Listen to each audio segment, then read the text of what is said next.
Ladies and gentlemen, thank you for coming back. This is the second part of our discussion on the assessment and management of skin tear. Before we continue, I want you guys to commit this to memory. Take a look on that slide. So type 3, total skin loss. Type 2 is partial skin loss. And type 1 skin tear is no skin loss. How do we manage skin tears? So what will be the steps or the sequence that you're going to be taking in order to manage this problem or manage this skin tear? Number one is to look at the skin itself, of course. When there is a tear in the skin, the first thing that you would do is to assess. Assess for what? Assess for bleeding.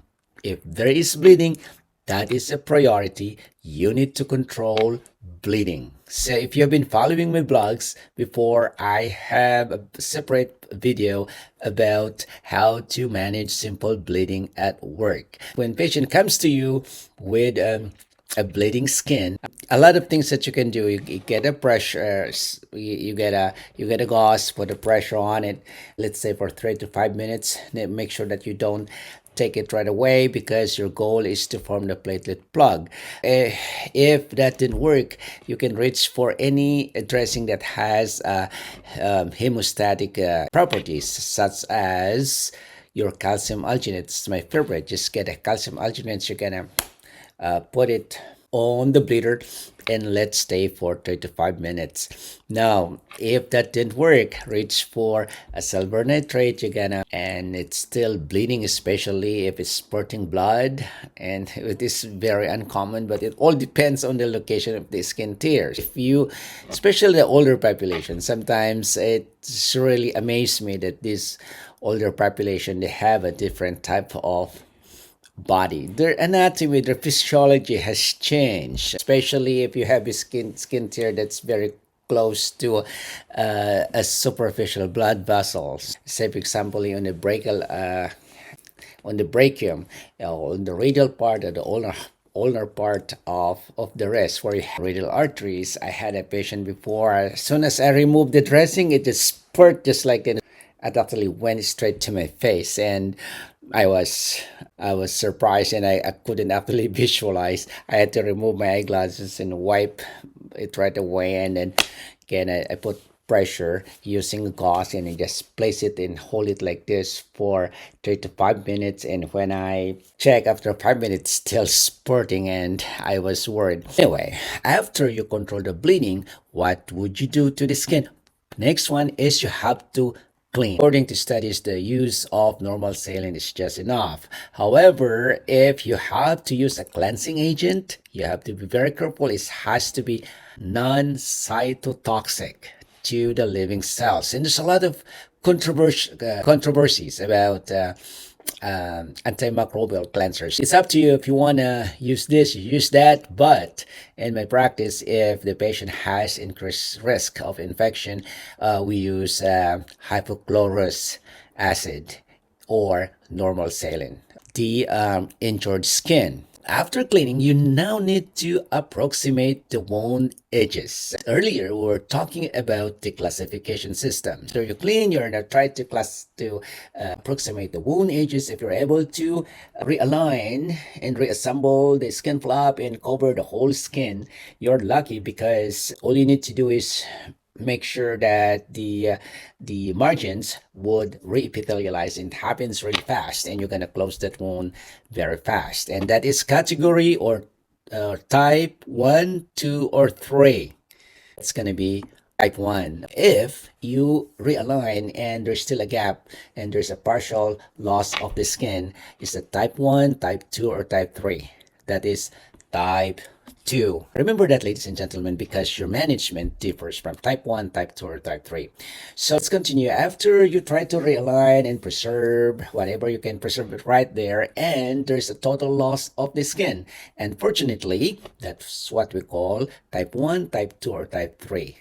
That is a type 3 skin tear. Now, after classification, you have to make sure that you document it properly and what are the goals of your treatment. Number one would be to treat the cause, implement prevention protocol, make sure that you're observing moist wound healing, avoid trauma, especially if this is a traumatic wound. Meaning, when you say avoid trauma, make sure that you are not using a traumatic dressing or any sort of adhesives on the skin, and you have to protect also the peri-wound skin. You are not only looking at the open skin but also the skin around it. You need to manage exudates if the wound is exudating. Fortunately, most of the time these skin tears, they are non-exudative wounds. Try to manage or avoid infection because that's our enemy right there. If infection sets in, it's gonna delay the healing process. And if there's a pain, you have to make sure that your pain is adequately controlled. Now, I was saying earlier that classifying the wound is important because it will determine what type of treatment you would do. Let's talk about the dressing selection guide as recommended by the International Skin Tear Association panel. For type 2 or type 3s, hydrogel can be used. Your goal there is to donate moisture. So you don't want the wound environment to be dry. The recommendation by old folks saying that you have to let it dry in the air, it's not recommended because time and time again it was proven that moist wound healing is more effective than dry wound healing. Problem with hydrogel is that sometimes they are, or they could use what we call a peri-wound maceration. Maceration is the soaking of the skin around the wound and sometimes make the skin bigger, and that's not good. Make sure that you do not use this type of product if there is a high volume of exudates. And most of the time, I'd say that skin tears are not exudative wound. Including situations, say for example, the patient with congestive heart failure, patient with lymphedema, the patient with chronic venous insufficiency. When they have a skin tear, you open a portal like a faucet, oozing or oozing out or weeping from the skin opening. So if that is the case, do not use hydrogel because remember that the purpose of hydrogel is to donate moisture in order to create a wound healing environment. If the wound is already draining, do not put more moisture on that one. If you notice, this is recommended on type 2 and type 3s. For type 1, hydrogels are not recommended. Next is that for, again, still for type 2 or type 3. This is the partial skin loss or complete skin loss. Foam dressing is also recommended. If you have a moderately exuding wounds, you can use foam dressing and they can stay in the wound for 2 to 7 days. It's okay. You don't have to be removing this every day or sometimes, it's seldom if ever, if I tell a patient to do this every 2 days. I'll let them keep it for 4 to 5 days. Actually, 3 days for the first week or the first time, and then after 3 days, if everything is fine, there's no sign of infection, there's no sign of increasing drainage, I'll let them keep it for 5 to 7 days. So, what type of foam should you use? You should use something that is non-adhesive, so the border should not have any adhesives on it. You do not use, say for example, the Mepelix border. Well, if the patient is younger, but in general terms, if this is skin tear and you're dealing here with an elder population, it's not recommended for you to be using foam dressing with an adhesive border. This is, of course, to avoid trauma to the wound itself or to the skin flap itself that you're trying to preserve.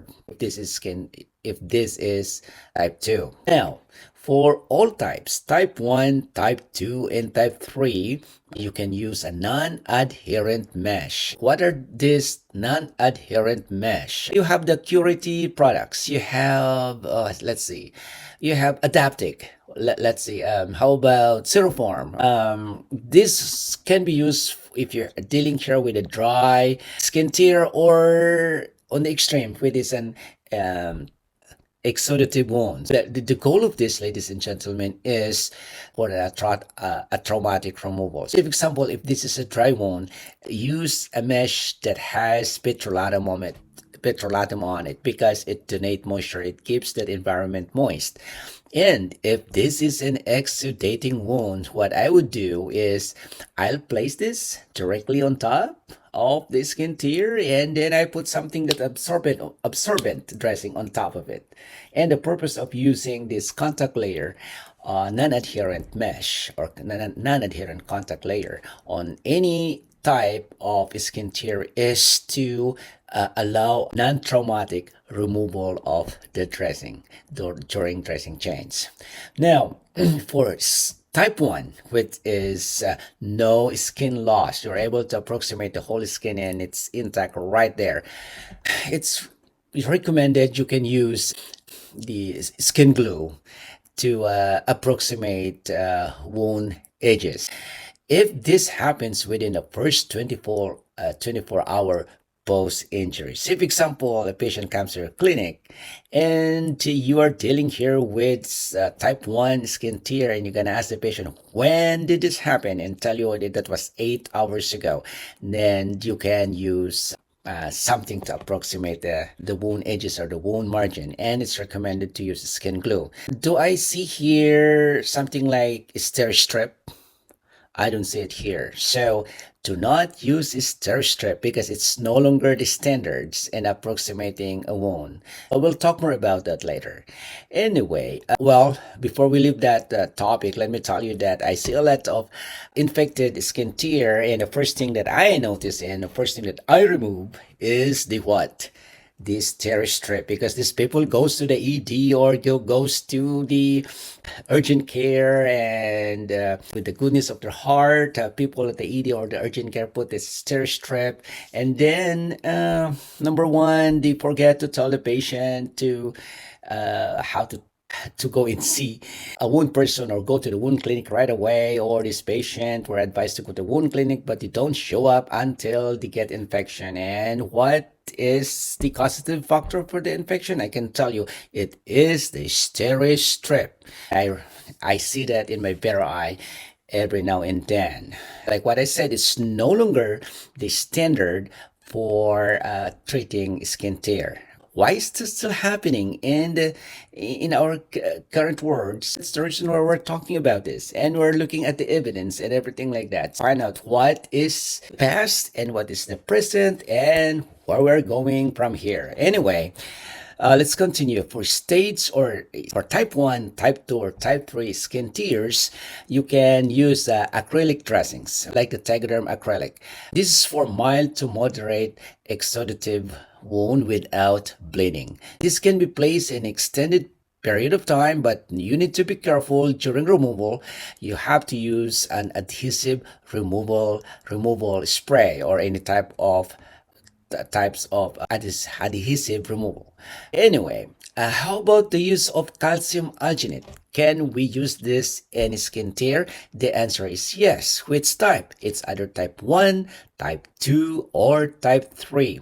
Now, what type of wound? If the wound is exudating, if there is moderate exudate to heavy exudates, the use of calcium alginate is recommended. Why? Because you need to absorb this, because if you don't absorb this, number one, you're gonna be losing a lot of fluid, and this fluid also will go into the peri-wound and macerate the peri-wound, and the peri-wound would lose its ability to reduce risk on it. Risk of infection. Remember that a macerated skin is always at high risk for fungal or bacterial infection.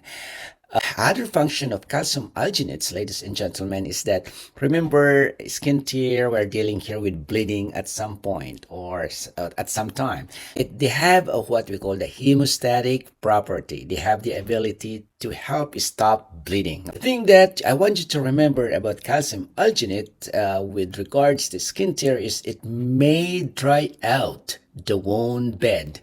if used with low exudate. So if the wound is not exudating, that's usually the case in in our skin tear, there might be another product that you could use that's not the calcium alginate. But if the wound is exuding or the wound is bleeding, use of calcium alginate may be necessary. Now, how about this product, antimicrobials? It is still a lot of controversy about these products. Like the hydrofiber, the prototype is Aquacel AG. They can be used for moderate to heavy exuding wound. And remember that the difference between the calcium alginate and the Aquacel AG is that Aquacel AG does not have a hemostatic property. So if the wound is bleeding, this may not be a good choice for addressing. So if you have a moderate to heavy exudates and you have two products in there, the alginate and the hydrofiber, which we have Aquacel as the prototypes. How do you determine which one to use now? Is it the alginate or the Aquacel AG? But they're both exuding wound. They are both draining. You look at if the wound is bleeding. If it's bleeding, you pick your alginate because it has a hemostatic property. And there's a lot of studies in the literatures that attest to that as well. It's the same thing like the alginate, the hydrofibers may dry out the wound bed. So you need to be very careful because drying out the wound bed is a crime. I would say it's a crime because, like what we said, skin tear is just a partial thickness wound and it could close really fast. It will re-epithelialize. You don't need to grow a granulation tissue there because there's no need, right? All you need to do is to grow these epithelial cells and let these epithelial cells to move like this, or you can actually use the keratinocytes coming from the preserved skin appendages to go up like this and proliferate and also contribute to the robust or rapid resurfacing of the wound. However, these are only gonna happen if the environment is right, if the environment is moist, not dry. So do not put something in there that will dry out the wound. Otherwise, you're doing a disservice to the patient. Some group of clinicians who believe that the use of antimicrobial dressing does not have any significant effect in wound healing because these are just bactericidal to the bacteria that are trapped within the dressing, but not onto the wound base. However, I must mention that what we are discussing here is a recommendation by the International Skin Care Advisory Panel, and they usually pull out evidence there and make a determination for recommendation. Anyway, they're saying that for type 1, type 2, or type 3, you could try ionic silver dressing if your goal is for infection control, if you think that the wound is kind of infected, showing signs and symptoms of local infection, or the wound is not going to the acute wound trajectory and you're suspecting that the wound might be critically colonized. You may as well think about infection control.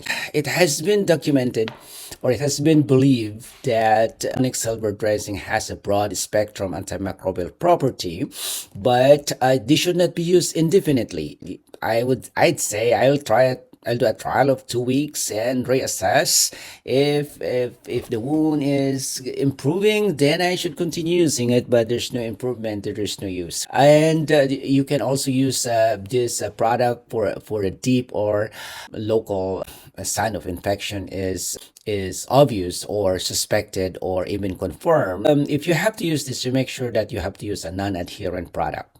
How about methylene blue? It's very popular nowadays, and also the gentian violet. We have this product, we call it hydrofera blue, which has these two, the methylene blue and the gentian violet.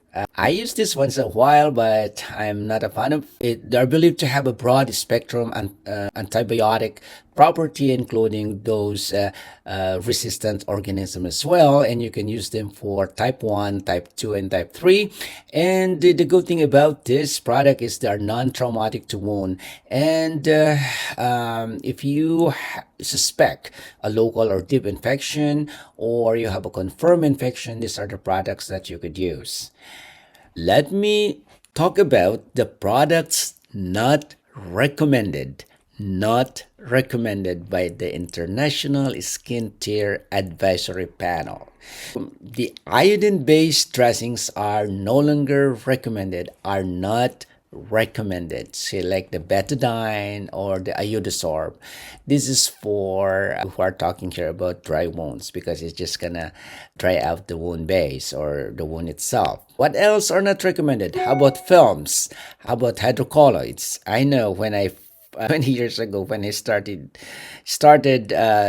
doing wound care, the use of Tegaderm is very, very popular. We are using Tegaderm left and right to all our skin tears, especially in a skilled nursing facility. Now, a lot of people are still using hydrocolloid for skin tear, and they'll leave it there for 5 to 7 days. But I must say that I'm talking about a recommendation by the International Skin Tear Advisory Panel. They are no longer recommending the use of hydrocolloid. Why? Because they are under the category of adhesives. Remember that the ideal dressing for skin tear is non-adherent to the wound base. Why don't you use something that is better than this? I mentioned about the use of Steri-Strips. Do not use Steri-Strip anymore.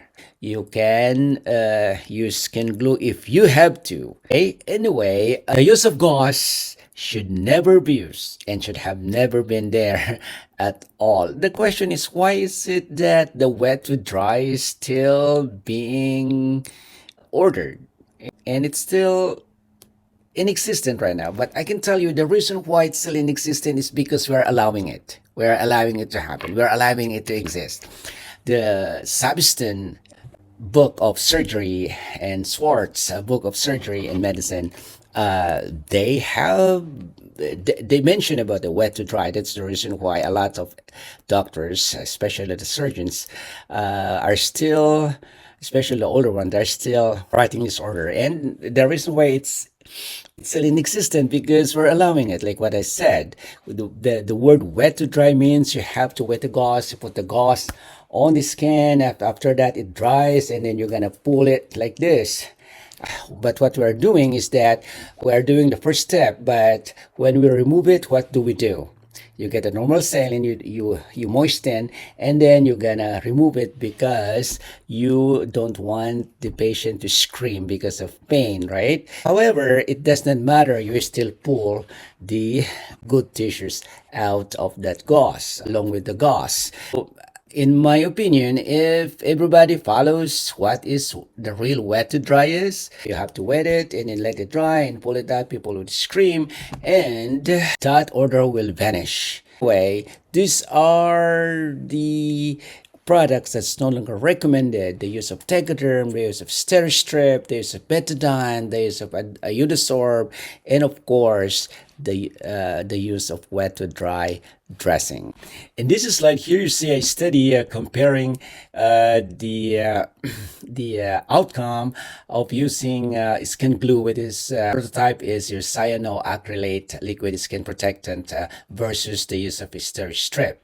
As you can see in here that the healing time or the closure time with the use of skin glue is only 1 to 3 days. In contrast, with the use of Steri-Strip, it took like 3 to 4 weeks to heal, and there's prolonged bleeding associated with it. I saw this all the time, and there's a delayed skin tear wound healing, and there's also an incidence of reopening of the skin tear, and there's additional home care, nursing and dressing care needed with the use of Steri-Strip. With this study, you can determine upon yourself which one to use. You might tell me, or you might question, oh well, I'm not trained to use skin glue. And the other question is, am I allowed to do that? Better check with your state practice acts, whatever profession you are in, whether you are a nurse, physical therapy, nurse practitioner, physician assistant, or a physician. Summary: if you're a clinician dealing with someone with a skin tear, the first thing that you would do is to treat the cause. And you look at the general health of the patient, the mobility status of the patient, and you assess the actual skin of the patient. I would like to review about my favorite acronym in wound care. That's what we call the DIME.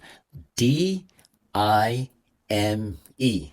D stands for debridement, I stands for infection, M stands for moisture balance, E stands for wound edges. So debridement, you have to make sure that if there is a non-viable tissue, that avoid sutures, avoid staples, and like what we said, try to avoid stir strip if you must. Okay. Anyway, how about letter I? Okay, infection or inflammation. Use a topical antimicrobials for local infection if you have to. You have to refer the patient, or you have to make sure that the patient should be on a systemic antibiotic for deep tissue infection. Okay, and consider tetanus immunization if there is an indication to do so.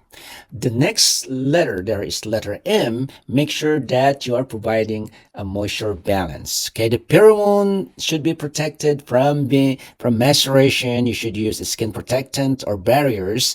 And the wound itself, you have to use a non or low adherent dressing that would facilitate moisture balance. How about the edges? If the edges is non-advancing, what can you do? You need to reevaluate the cause. You treat you should reevaluate the cost and also reassess or reconsider your treatment plan. And this is when the time you need to consult a wound care specialist, what we call wound experts, and consider what we call the active wound therapy management.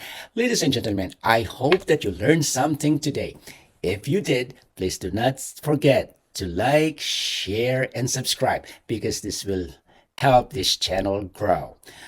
And I want to remind you that my goal is to provide a free information, education, and entertainment in the world of wound management and also in the world of lymphedema. This should not be misconstrued as giving medical advice online. Always consult your provider or your healthcare professional. If you're a patient watching this, do not treat any or do not change any of your medical regimen without consulting your specific or assigned providers. Thank you very much and have a nice day. See you soon.